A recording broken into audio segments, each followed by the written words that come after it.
দর্শক, পেট্রোল পাম্পগুলোতে এখনো জ্বালানি তেলের সংকট, অনেক পাম্পে এখনো দীর্ঘ লাইন।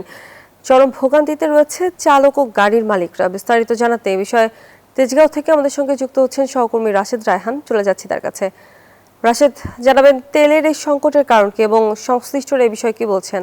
ট্রাস্ট ফিলিং স্টেশনের এখানে যে কর্মকর্তা রয়েছে তার সঙ্গে কথা বলছিলাম। তিনি বলছিলেন কিন্তু তেলের যে সংকট সেটি একেবারেই নেই, পর্যাপ্ত মজুদ এবং সরবরাহ রয়েছে। তবে তাকে প্রশ্ন করেছিলাম অন্যান্য ফুয়েল স্টেশনগুলোতে কেন নেই, বলছে সে উত্তর আসলে তার কাছে নেই। অন্যান্য অনেকে অসাধু যারা রয়েছে তারা হয়তো মজুদ এবং না রাখার কারণে আসলে এই সংকট তৈরি হয়েছে। বাকিটা আসলে মানুষ, যেহেতু সরকার রেশনিং চালু করেছিল, অর্থাৎ একটি নির্দিষ্ট সীমার বাইরে তেল নেওয়া যাবে না, সে কারণে অনেকে আতঙ্কিত হয়ে গত 6 মার্চ যেহেতু এই রেশনিং শুরু হয়েছিল, সে কারণেই আসলে ফুয়েল স্টেশনগুলোতে কিন্তু দেখা যাচ্ছিল যে প্রতিটি ফুয়েল স্টেশনে যতদূর চোখ যায় তত দূর পর্যন্ত ছিল আসলে লাইন। ঘন্টার পর ঘন্টা অপেক্ষা করে সবাইকে আসলে ফুয়েল নিতে হচ্ছিল এবং তারপরে বেশিরভাগ ফুয়েল স্টেশনগুলোতে তেল পাওয়া যাচ্ছিল। কিন্তু এই মুহূর্তে তেজগাঁওয়ের যে ট্রাস্ট ফিলিং স্টেশনে আছে, ঈদের যেহেতু শেষ সময়, ঈদের আগ মুহূর্তে এখন কিন্তু আসলে তেল পাওয়া যাচ্ছে এবং রেশনিং যেহেতু তুলে নেওয়া হয়েছে, সবাই কিন্তু আসলে যে যানবাহনগুলো নিয়ে আসছেন, মোটরসাইকেল, ব্যক্তিগত যানবাহন, সেগুলো কিন্তু তাদের পর্যাপ্ত চাহিদা অনুযায়ী যতটা প্রয়োজন সে অনুযায়ী কিন্তু 10-15 লিটার হোক বা আরও বেশি হোক, সে অনুযায়ী কিন্তু সবাই আসলে ফুয়েল নিতে পারছেন। অর্থাৎ তেল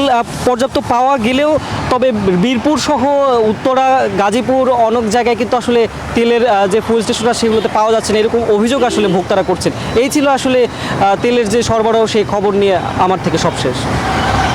ধন্যবাদ আপনাকে। বিকাশ পেমেন্টে 10,000 টাকার বেশি অফার। শপিং চলছে তো।